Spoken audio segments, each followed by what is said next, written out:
Asalaamu calaykum waraxmatullaahi wabarakaatu nabaday daawadayaal kusoo dhawaada halkani waxa weeyaan Joogdhowr Media. Taariikhdu waa 16 bisha 11 sanada 2024. Waxaa maanta u fariistay baarlamaanka Soomaaliya shir guddoon ay guddoominayeen guddoomiyaha baarlamaanku taasoo ay ku ansixiyeen codna ay ugu qaadeen doorashada qof iyo cod taasoo ay hore uga biyadiideen maamulada federaalka sida maamulka Jubbaland Axmed Madoobe. waxaa ka hadlay arrimaha xubno ka mid ah baarlamaanka sida Cabdiraxmaan Cabdishakuur oo ka muujiyay in uu ku diidan yahay dowladuna ay ku sameysay sharci jabin aad iyo aad u ballaaran oo qodobo ka hor imanaya u soo qaatay, iyo Shariif Sheekh Axmed madaxweynihii hore ee Soomaaliya ee doorashadii dowladii ku meel gaarka ahayd. labaduba aad bay ugu tiiqtiiqsadeen waxaanay sheegeen inay tahay wax aad looga xumaado, taasoo ay weliba aad dowladda ugu dhaleeceeyeen inay tahay dowladani mid ka duwan dowladihii hore oo ay sharci jabinta u dheer tahay inay tahay dowlad boobaysa hantidii qaranka. waa siday hadalka u dhigeen. halka Sheekh Shariif isagu uu ka yidhi isagu waxaa ugu dheer yahay xishood la'aanta dowladihii hore.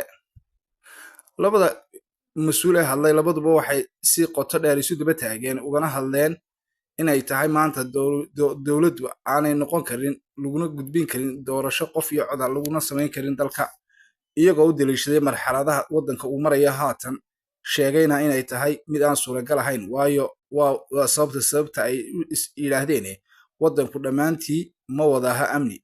sidaas kale waxa weeyaan gobollo badan ayaa waddanka aan dowladdu gacantiisa ku jirin, halka xitaa gobolka Banaadir oo ah mid kaliya hadda dowladdu ay gacantii ku haysay si fiican uga taliso, goobo badan oo ka mid ah aanay dowladdu tegi karin ama mas'uuliyiinta dowladdu aanay tegi karin. waad og tahay waxa weeye ururada dowladda la dagaalama inay degmooyinka qaarkood ay yidhaahdeen lagama xidhi karo CC camera oo ay dowladdu u adeegsanaysa inay ku ogaato arrimaha amniga. dhanka kale Sheekh Shariif waxa uu sheegay wuxuu yidhi in maaha hantida la xaraasho ummadda ka dhaxaysa, hantidaasoo sida beryihii u dambeysay baa aweydeen dad badan oo la barakicinayo cagaf la gelinayay, kuwaasoo ay ku jiraan ehelada askar furimaha joogta difaacaysana dalka. anigoo idin dhegeysiin doona labada mas-uul oo midba aanu si gaara u waraysanay cododkoodii ayaa waxa aan idin sheegayaa baryahan dambe waxa weeyaan waxa ka socday dalka in la qabanqaabinayay layskuna afgaran la'aa muran xoogana uu ka taagnaa in dalku u dhaqaaqi karo doorasho hal qof iyo hal coda, halkaasoo ay ismarwaa badan ka taagnaa baarlamaanka qayb ka midii kasoo horjeeday baarlamaanka kuwa ka midii ay ku maqnaayeen maamul goboleedyada ay kasoo jeedeen sida Jubbaland oo kale oo Axmed Madoobe u yeedhay baarlamaanka intii isaga ku metelaysay, halka baarlamaan kale oo ka tirsan isaguna dowladda Puntland uu ku maqan yihiin iyaguna xubno badan oo ka midii Puntland. sida awgeed ayaa waxa hadda ka hor ka hadlay Cabdiraxmaan Cabdishakuur kaasoo sheegay inaanay suurtagal ahayn oo aanay macquul marnaba ahayn la samayn karo. waa hadalkan hadalkiisii ka horreeyay. bal haddaba waxaan doonayaa in idinla wadaago maanta sida ay labada mas-uul uga hadleen iyo waxyaabaha ay u cuskadeen, idinkoo nala dhegaysan doona. daawadayaal kusoo dhawaada nala dhegaystana cododkii labada mas-uul. lagala wareego ma loogu imaanayo hadalku taagay. marka annaga ujeedadeena waxa waaye aan rabna in la fahmo dowladnimada aan lagu ciyaarin. waqti badanaa soo galay, juhdi badanaa soo galay, dadaa naftooda u waayay, dadaa xoolooda ku baxshay, dadaa shinsanaya. marka qof inuu ka sameeyo wax uu rabo oo yidhaaha lagugu sacbiyo oo xoolo ku bixiyo, arrintaas waa nasiib darro. institutionadii dalka u shaqay lahay kuwa wax doorta iyo kuwa wax la doorta la baabi'iyo oo noqdo, waxaa imaanaysa niyad jab ummadda soo waajaha. arrintaasna waa arrin khatara oo arrin aan ka digayno.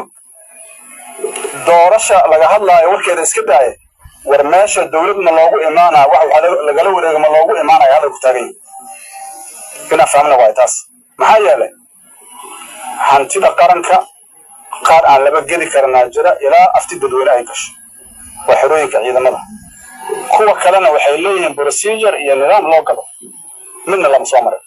inaa ogtiin aan maraynaa maxaa ka dhashay. waxaa ka dhashay qof 20 sano 30 sano meel deganaa oo asaga laftigiisa qayb ka qaadanaya xoreynta dalka, inaa barakicisid oo ilmihiisa banaankaa u toostid.